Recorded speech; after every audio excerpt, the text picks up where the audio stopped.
Hello traders, big my ஸ்டாக்ஸ்க்கு உங்களை வரவேற்கிறேன். தலால் ஸ்ட்ரீட்ல அடுத்த வாரம் என்ன நடக்க போகுதுன்னு பார்க்குற நம்ம வீக் ஹெட் அலசலுக்கு நேரா போகலாம். இந்த வாரம் மார்க்கெட்ல நாம பார்த்த அந்த நம்ப முடியாத ஏற்ற இறக்கங்களை பத்தி தான் இன்னைக்கு ரொம்ப விரிவா பேச போறோம். மேக்ரோ பொருளாதார அதிர்ச்சிகள்ல ஆரம்பிச்சு மைக்ரோ லெவல்ல தனிப்பட்ட ஸ்டாக்ஸ் எப்படி பெர்ஃபார்ம் பண்ணதுங்கிறது வரைக்கும் எல்லாத்தையும் நாம கவர் பண்ணலாம். நம்ம எல்லாரையும் ஆச்சரியப்படுத்தின ஒரு விஷயம் மார்க்கெட்ல ஏற்பட்ட அந்த திடீர் பீதி தான். திங்கக்கிழமை ஒரு 400 பாயிண்ட், செவ்வாய்க்கிழமை இன்னொரு 400 பாயிண்ட்னு வெறும் 2 நாள்ல நிஃப்டி 800 பாயிண்ட் சரிஞ்சிருக்கு. முதலீட்டாளர்கள் மத்தியில அப்படி என்ன ஒரு திடீர் பயம் வந்துச்சு? இதுக்கு பின்னால இருக்கிற உண்மையான காரணங்கள் என்னன்னு நம்ம கட்டாயம் தெரிஞ்சுக்க வேண்டிய நேரம் இது. இந்த அலசல்ல மார்க்கெட் வீழ்ச்சிக்கான மேக்ரோ காரணங்கள், வரி உயர்வால் வரக்கூடிய பிரச்சனைகள், நிஃப்டியோட முக்கியமான டெக்னிக்கல் லெவல்கள், அப்புறம் ரொம்பவே சுவாரஸ்யமான பிரம்மா விஷ்ணு மகேஷ் ஸ்ட்ராட்டஜி, கடைசியா ஃபார்மா செக்டார் பிரேக் அவுட்ஸ்னு ஒரு தெளிவான ஸ்ட்ரக்சர்ல நாம பார்க்க போறோம். சரி, முதல்ல மார்க்கெட் பேனிக் ஆகிற அளவுக்கு அப்படி என்ன மேக்ரோ எக்கனாமிக் அதிர்ச்சிகள் வந்துச்சுன்னு பார்ப்போம். சமீபத்துல வந்த மூலத்தரவுகளை கவனிச்சிங்கன்னா, கடந்த 10 வருஷத்துல இல்லாத அளவுக்கு ஒரு பெரிய நெருக்கடியை நாம எதிர்கொள்றதா பாரத பிரதமர் ஒரு எச்சரிக்கை கொடுத்திருந்தாரு. பெட்ரோல் பயன்பாட்டை குறைக்கணும், முடிஞ்ச வரைக்கும் கார் பூலிங் பண்ணுங்க, தங்கம் வாங்குறத 1 வருஷத்துக்கு தள்ளி போடுங்க, வெளிநாட்டு பயணங்களை தவறுங்கன்னு அவர் பொதுமக்களுக்கு நிறைய கோரிக்கைகளை வச்சார். குளோபல் டென்ஷனுக்கு நடுவுல வந்த இந்த கோரிக்கைகளுக்கு பொதுமக்கள் உடனே ரியாக்ட் பண்ணாங்களோ இல்லையோ, நம்ம ஷேர் மார்க்கெட் ரொம்ப சீக்கிரமாவே ரியாக்ட் பண்ணிடுச்சு. இதுதான் அந்த மிகப்பெரிய வீழ்ச்சிக்கு ஆரம்ப புள்ளியா அமைஞ்சது. பொருளாதாரத்துல நடந்த இன்னொரு திடீர் மாற்றம் என்னன்னா, நம்ம நாட்டோட அந்நிய செலாவணி கையிருப்பை பாதுகாக்கிறதுக்காக தங்கம் இறக்குமதி வரிய 6% ஒரே அடியா 15% உயர்த்தியிருக்காங்க. பணவீக்கம், குளோபல் கச்சா எண்ணெய் விலை உயர்வு, இதுக்கு நடுவுல அரசாங்கம் எடுத்த இந்த அதிரடி முடிவு மார்க்கெட் சென்டிமெண்டையே கொஞ்சம் ஆட்டம் காண வச்சிருச்சுன்னு தான் சொல்லணும். மேக்ரோ காரணிகளை பார்த்தாச்சு.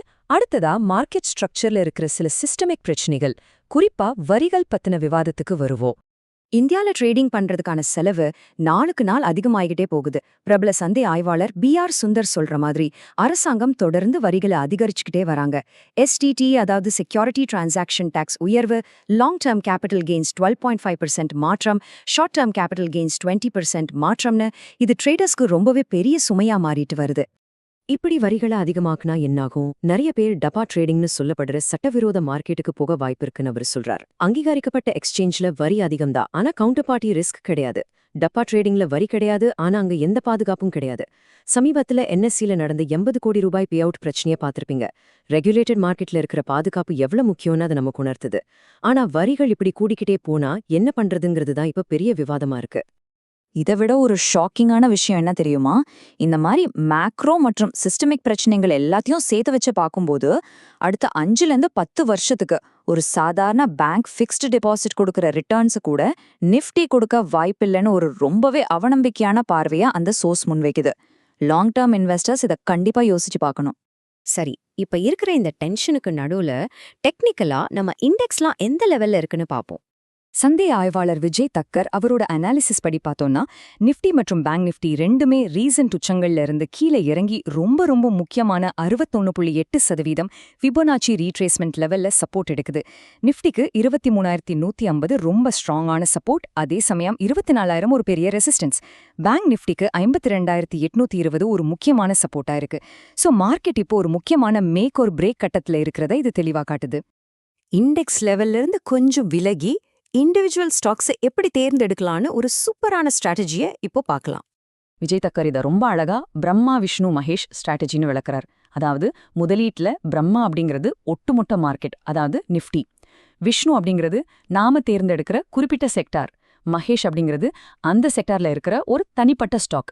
இந்த மூன்றும், அதாவது மார்க்கெட்டோட ட்ரெண்ட், செக்டாரோட வலிமை, ஸ்டாக்கோட மொமெண்டம், இது மூணும் ஒன்னா இணையும் போதுதான் நம்ம ட்ரேடிங் சக்சஸ் ஆகிறதுக்கான வாய்ப்பு பல மடங்கு அதிகமாகுது. இப்போ இந்த ஸ்ட்ராட்டஜியை வச்சு மார்க்கெட் வீக்கா இருக்கிற இந்த நேரத்திலையும் எந்த விஷ்ணுவும் மகேஷும் ஸ்ட்ராங்கா இருக்குன்னு பார்க்கலாம். நிஃப்டியை ரொம்ப தத்தளிச்சிட்டு இருக்கிற இந்த சமயத்துல ஃபார்மா மற்றும் ஹெல்த் கேர் செக்டர்ஸ் ரொம்பவே கெத்தா நின்னு பெர்ஃபார்ம் பண்ணிட்டு இருக்கு. ஜூலை 2023லேயே ஒரு பெரிய பிரேக் அவுட்டை கொடுத்த இந்த செக்டர்ஸ் இப்போ ரீசெண்ட் வீக்லி சார்ட்ஸ்லயும் புது பிரேக் அவுட்ஸை பதிவு பண்ணிருக்கு. டெக்னிக்கலா பார்த்தா ஃபார்மா இண்டெக்ஸோட டார்கெட் 28,752 கணக்கிடப்பட்டிருக்கு. இது உண்மையிலே இன்வெஸ்டர்ஸ்க்கு ஒரு நல்ல வாய்ப்பு தாங்க. ஃபார்மா செக்டர்லயே குறிப்பா பயோகான் ஸ்டாக்கோட டைம்லைனை பாருங்களேன்.